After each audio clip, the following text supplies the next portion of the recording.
কংগ্ৰেস দলে কি পালে? একো নাই। ৰসগোল্লা, ওৰাঙৰ ৰসগোল্লা নে কি ৰসগোল্লা নাজানো।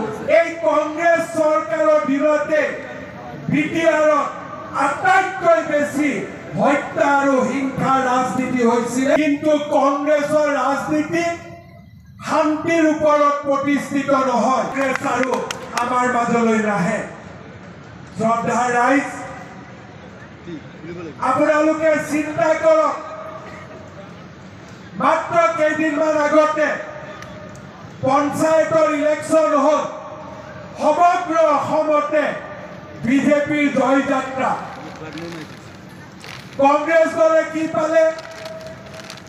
একো নাই। ৰসগোল্লা, ওৰাঙৰ ৰসগোল্লা নে কি ৰসগোল্লা নাজানো। ওৰাঙৰ হলে বেশি সোৱাদৰ হয়, হয়নে নহয়? এইবাৰ কংগ্ৰেসে কৈছে আমি বিটিআৰত ইলেকশন খেলি। আপোনালোকে মনত ৰাখিব, এই কংগ্ৰেস সৰকাৰেৰ বিৰুদ্ধে বিটিআৰত আটাইতকৈ বেশি হত্যা আৰু হিংসাৰ ৰাজনীতি হৈছিল। কংগ্ৰেসেৰ বিৰুদ্ধে বিটিআৰৰ ৰাইজে জিয়াটো ভুগিছে। সেই কথা আপোনালোকে সদায় মনত ৰাখিব। এই কংগ্ৰেসেৰ দিনতে বিটিআৰত বোমা বিস্ফোৰণ, সাম্প্ৰদায়িক হত্যা, হিংসা। কংগ্ৰেসে কেতিয়াও বিটিআৰত শান্তি বিচৰা নাছিল।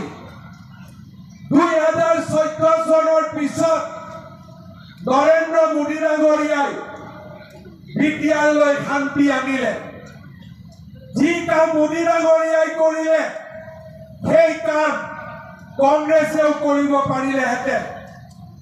কিন্তু কংগ্ৰেসেৰ ৰাজনীতি শান্তিৰ উপৰত প্ৰতিষ্ঠিত নহয়।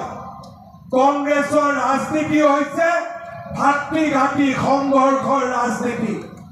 কংগ্ৰেসেৰ ৰাজনীতি হৈছে তেজৰ ৰাজনীতি। কংগ্ৰেসেৰ ৰাজনীতি হৈছে হত্যা আৰু হিংসাৰ ৰাজনীতি। আৰু সেইবাবে মই আপোনালোকক অনুৰোধ কৰিম, এই নিৰ্বাচনত আমি সকলোৱে নিশ্চিত কৰিব লাগিব যাতে কংগ্ৰেসে আকৌ এটা ৰাজনৈতিকভাৱে ৰসগোল্লা বিটিআৰত খাব পাৰে। তাৰ বাবে মই আপোনালোক সকলোকে অনুৰোধ কৰিম।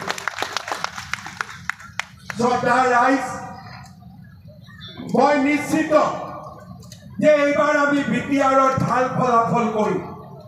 ৰাইজৰ উৎসাহ, ৰাইজৰ আনন্দ, ই আমাক কনফিডেন্স দিছে যে আমি ভালকৈ কাম কৰিলে বিটিআৰত বিজয়ী হম। 38টা সমষ্টিত আমি পৰ্যবেক্ষক নিয়োগ কৰিছোঁ। তেওঁলোকে আপোনালোকৰ লগত কথা পাতিব আৰু আপোনালোকে তেওঁলোকক বিশ্বাস দিব লাগিব যে মোৰ সমষ্টিত বিজেপি ইলেকশনত উঠিলে নিশ্চিতভাৱে বিজেপি জিকিব। মোক সাংবাদিকসকলে সোধে যে আপোনালোকে কেইটা সিটত খেলিব? আমাৰ উত্তৰ এটাই, য'তে কাৰ্যকৰ্তাই কয় বিজেপি জিকিব, তাতে আমি গৈ ইলেকশন খেলিম।